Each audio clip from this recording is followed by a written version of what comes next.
Graça e paz. Eu quero ler um texto com vocês que se encontra em Marcos, capítulo 5, versículos do 24 ao 34. Vamos novamente?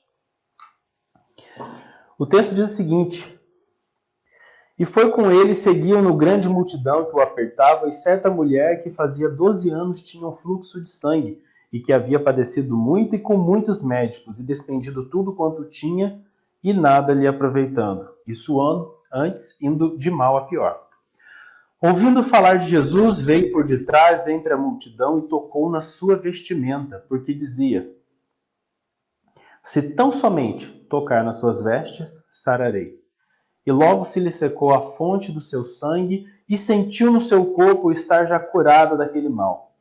E logo Jesus, conhecendo que a virtude de si mesmo saíra, voltou-se para a multidão e disse: Quem tocou nas minhas vestes? E os seus discípulos lhe disseram: Vês que a multidão te aperta? E como dizes, quem me tocou? E olhando ele ao redor para ver quem isso fizera. Então a mulher, que sabia o que lhe tinha acontecido, temendo e tremendo, aproximou-se e prostrou-se diante dele e lhe disse toda a verdade. E ele lhe disse: Filha, a tua fé te salvou. Vá em paz e ser curada deste teu mal. Vamos orar? Pai, em nome de Jesus, nós estamos aqui diante da tua preciosa palavra, Pai.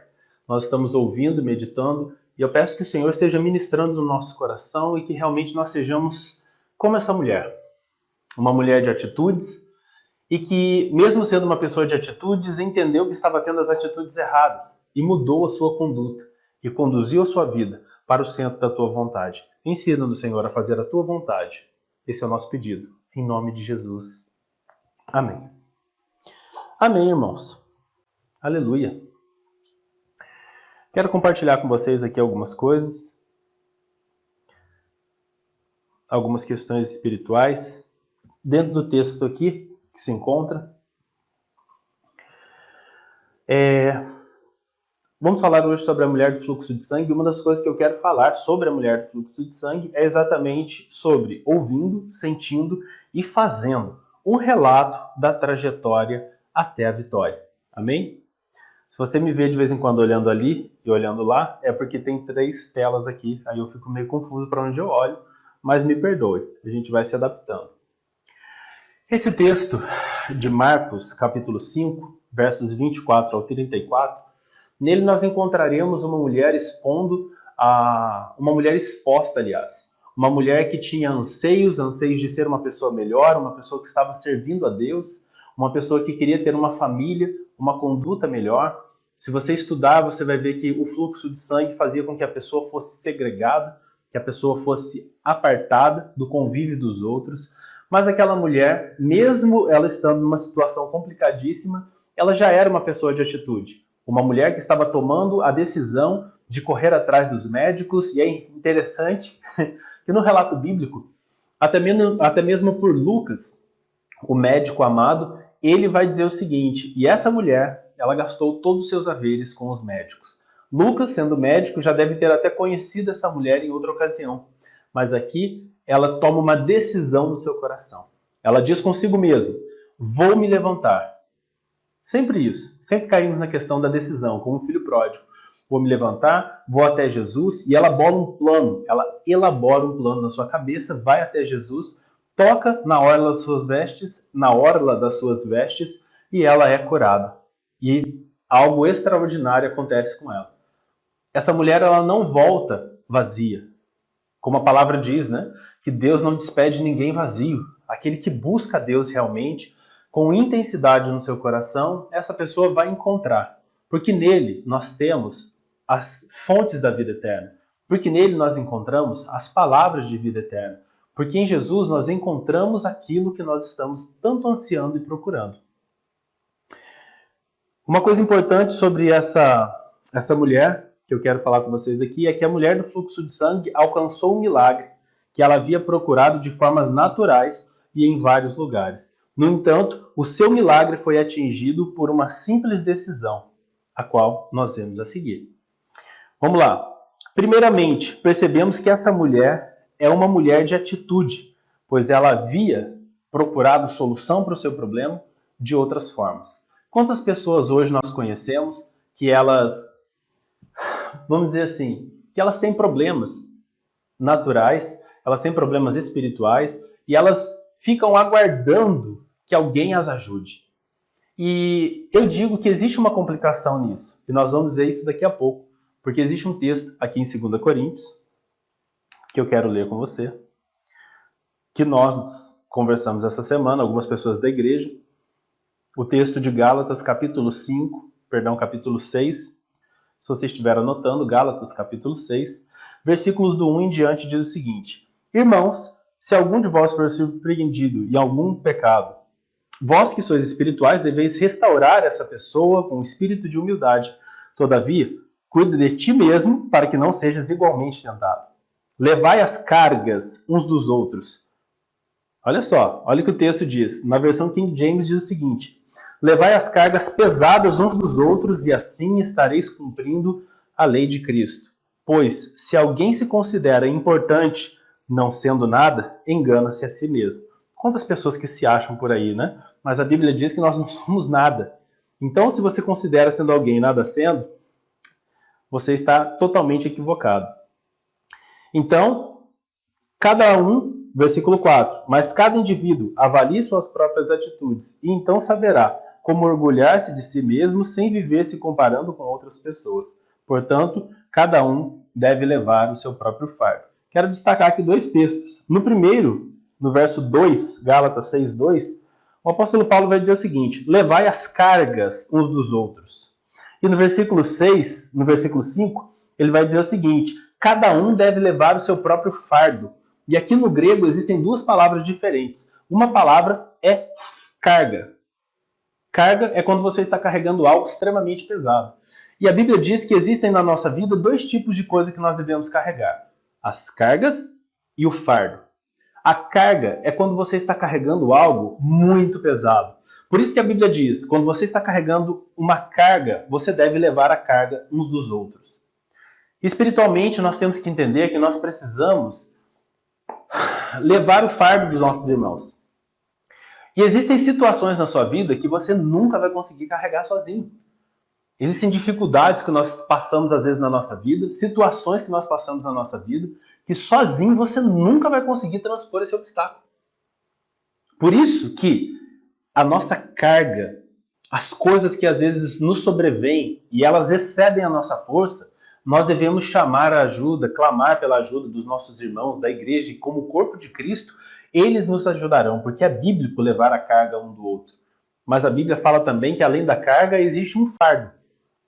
O fardo, diferentemente, quando você vai ver no grego, é uma unidade de peso. É como se fosse uma mochila. É algo que foi feito para uma pessoa levar. Jesus, ele fala que o fardo dele é leve e o jugo é suave. E, irmão, você tem que discernir hoje, irmão, você tem que discernir isso hoje na sua vida. O que é carga? Porque a carga, você tem que pedir ajuda para as pessoas. Mas o fardo, você tem que carregar você mesmo. Quantas pessoas querendo dividir o fardo, ou seja, o chamado ministerial que ele tem, com outras pessoas, com terceiros? Quantas pessoas querendo levar também as cargas pesadas, que deveriam ser divididas, sozinho? Carregar os fardos, as cargas da sua vida toda sozinho? Você não é uma ilha. Você está dentro do corpo de Cristo, que é a igreja. Saiba ter discernimento da parte de Deus para você dividir a tua carga, pedir oração. Às vezes você precisa de uma palavra liberada por alguém, aquilo vai ajudar você a carregar aquele fardo. Como aquele homem que foi aberto o telhado, e aqueles amigos desceram ele na frente de Jesus.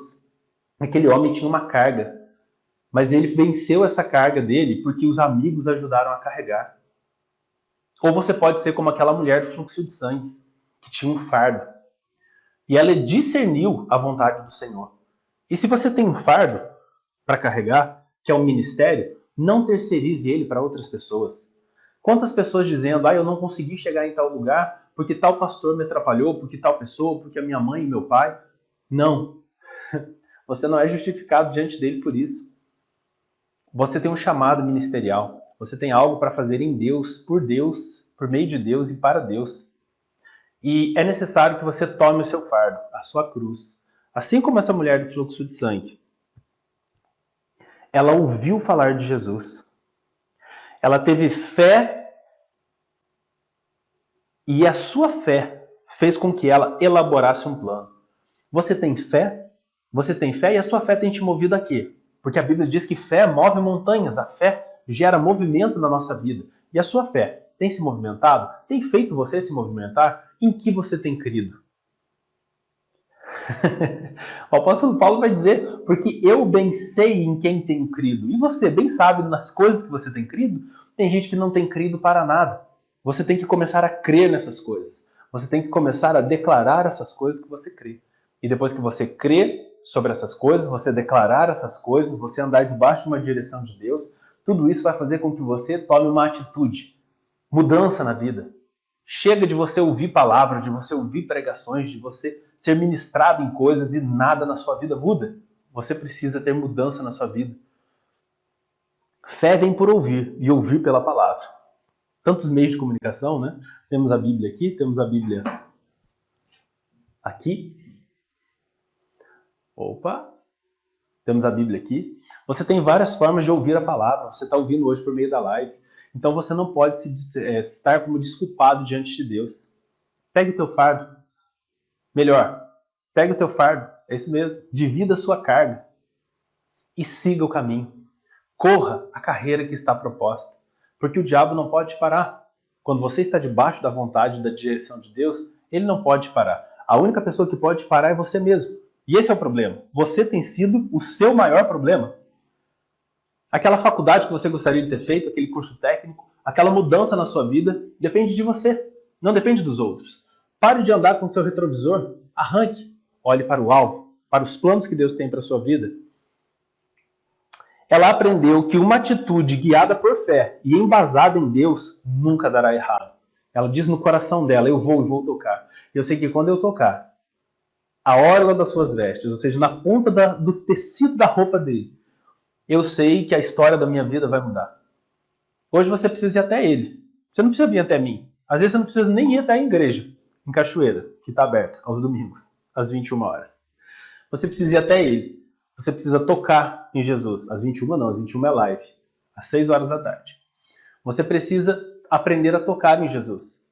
A transformar a sua religião ou a sua religiosidade, cheia de ritos, cheia de coisas que você faz, em realmente uma prática, onde você consegue conversar com Deus e tratá-lo como seu amigo. E ser conhecido de Deus, como uma criança que Jesus tanto falou. Uma criança que reconhece no Pai a maior autoridade, aquele que pode resolver o seu problema e aquele que, no estralar de dedos, pode tirar você dessa situação. Como essa mulher, que estava há 12 anos padecendo, e um simples toque na coisa certa, em Deus, ela pôde ter um relatório diferenciado na sua vida. Que o nosso coração esteja como o dessa mulher, nessa noite, em nome de Jesus. Ela recebe vida plena, cura, salvação, porque Jesus ainda libera uma palavra de salvação sobre ela. Jesus dá um relatório natural e também um relatório eterno sobre a vida dela. Ela entende que a carga dela deve ser carregada junto com outras pessoas e que o fardo dela, ela mesma tem que levar. E por último, ela entende também que é bíblico tudo isso, que é espiritual tudo isso e que existe uma vida melhor. Mesmo que você esteja por tanto tempo, principalmente agora nessa pandemia, que a gente fez muitas reflexões, você pode pensar, nossa, olha como está minha vida, olha como está meu casamento, olha como está meu relacionamento. Deus pode mudar. Deus pode mudar. Mas a coisa mais difícil de Deus mudar na sua vida é você. É você mudar a sua atitude.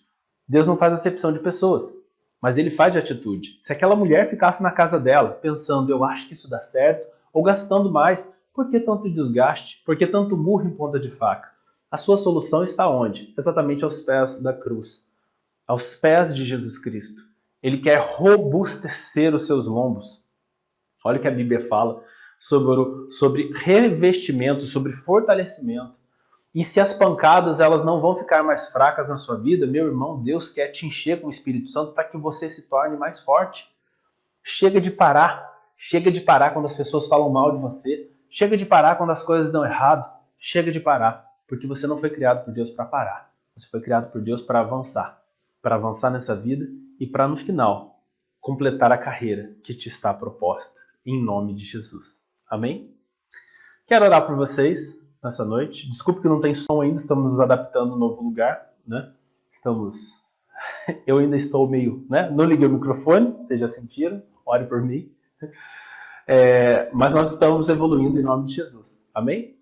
Então coloque seus pedidos de oração aí, por favor, do lado, né? No caso de vocês que estão no celular, embaixo, que nós vamos estar orando, nós vamos estar intercedendo a Deus pela sua vida, pela sua família. E assim como essa mulher, como aqueles amigos que necessitaram de que alguém descesse, que você possa dividir a sua carga hoje aqui conosco, mas que você entenda que o fardo e o ministério que Deus tem na sua vida, Ele vai cobrar de você, porque é você que vai ter que levá-lo. E eu creio que se o fardo não vai ficar mais leve, você vai se tornar mais forte, porque a Bíblia diz que em Deus nós nos tornaríamos fortes e faríamos proezas. Amém? Pai, em nome de Jesus, eu oro, eu agradeço a todos aqueles que estão aqui. Eu agradeço pela vida deles, pelo cuidado deles. Eu não acredito em por acaso, eu acredito pelo contrário que o Senhor separou cada pessoa, que no ambiente de internet, onde ele pode ter milhões de informações e entretenimentos e vídeos de uma série de coisas, eles escolheram estar aqui. Como Marta e Maria, eles escolheram a boa parte. A parte que é estar aos pés do Senhor, ouvindo da tua palavra, e eles escolheram uma parte que não será tirada deles. Se eles sentiram que essa palavra falou o coração deles, isso não tem nada a ver comigo. Tem a ver com o teu Espírito Santo que está ministrando no coração deles. Porque é ele que dá vida a essa palavra. E eu peço, Senhor, assim como aquela pedra lançada por Davi, assim como todas as coisas que o Senhor fez, que a tua mão esteja, Senhor, operando. Que tudo aquilo que vai acontecer de destravar a vida dessas pessoas, de uma mudança realmente, uma mudança que essa pessoa nem acredita mais. Uma mudança que ela pensa que pode dar certo na vida dos outros, mas na dela não vai dar. Que tudo isso, Pai, caia por terra no coração dela. Pelo contrário, que ela tenha a mesma visão que essa mulher teve. Aleluia. Sim, Pai. Que elas tenham a mesma visão, que esses homens tenham a mesma visão, porque a Bíblia diz: "E sorte que haja em vós o mesmo sentimento que houve em Cristo Jesus." Que nós tenhamos entendimento das coisas espirituais e que nós venhamos a entender de uma vez por todas que não é nos médicos, não é nas coisas naturais que nós devemos gastar e nos desgastarmos, como às vezes nós fazemos. Nós temos problemas, nós recorremos a parentes, a situações, a ouvido de pessoas, sendo que nós deveríamos gastar o tempo com o Senhor. E não só falar para o Senhor do nosso problema, mas deixar que o Senhor transforme a vida mais difícil que existe de ser transformada. A minha, a nossa vida. Porque quando o Senhor mudar a nossa vida e o nosso caráter, todas as demais coisas serão acrescentadas. Seja comigo, seja com os meus irmãos nessa noite, Pai. Eu oro ao Senhor e a Ti agradeço, em nome de Jesus. Amém e amém. Amém, irmãos? Nós estaremos domingo com culto presencial na igreja em Cachoeira Paulista, às 6 horas da tarde, às 18 horas. Estaremos pela manhã, a partir das 9 horas da manhã, lá em Cachoeira Paulista. Tem aí na página da igreja o endereço, tudo certinho, os horários. A nossa reunião de escola bíblica dominical para os adultos e para os jovens, tomando cuidado aí com a questão da idade, porque abaixo de uma certa idade é proibido. Amém? Então, se você é grupo de risco, tanto na idade baixa como na idade alta, nós estamos aqui fazendo essas lives. Deus tem abençoado, tem chegado os equipamentos, e nós estamos começando a melhorar, ainda estamos aprendendo, me perdoe mais uma vez, a lidar com os equipamentos, mas eu acredito que isso será uma ferramenta que não vai mais sair da nossa vida. Então eu peço em nome de Jesus que o grupo de risco continue servindo a Deus aqui pelas redes sociais, e aqueles que não são, domingo, na nossa congregação. Estaremos juntos em nome de Jesus. Amém? Que o grande amor de Deus, o nosso Pai, a graça de nosso Senhor e Salvador Jesus Cristo, a comunhão, a direção e a santa e poderosa inspiração do Espírito esteja conosco. E todos que assim o desejam para as suas vidas, juntos possam dizer amém. Sejam abençoados na prática da palavra de Deus, em nome de Jesus. Amém.